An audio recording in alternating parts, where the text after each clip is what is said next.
بسم الله الرحمن الرحيم بسم الله الرحمن الرحيم بسم الله الرحمن الرحيم halkan waxa idin kala hadlaysaa qamar Cabdullaahi Harow oo ka hadlaysa wadanka Turkiga waxaan joogaa Istanbul waxaan ku jiraa hadda hotel $280 baan ku jiraa dadkii waxaan salaamayaa ummadda Soomaaliyeed meel kasta joogto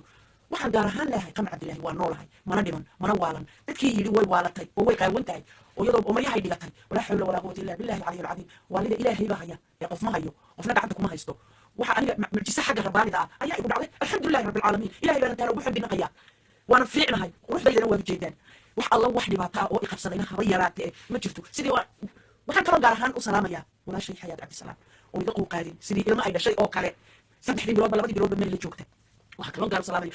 hadda halkiisii ma wada geynayay waan soo bixi doonaaye waan wadankan u iman doonaaye waxa kala salaamayaa maxamuud sheekh ibraahim oo isaguna haday safaarad tahay haday hadal tahay haday dhinac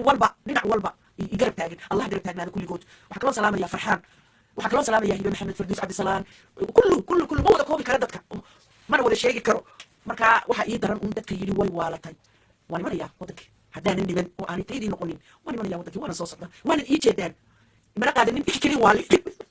waan muujisa waxaan la qoslayaa hadda Cabdullaahi waxaad ii qabataan iyo waxaad ii tartaan iyo hadal aad iga hadashaan iska daayay waxaad tirahdeen way waalatay waad mahadsantihiin inta magacayga jecel inta qofnimadayda jecel allah jeclaado بسم الله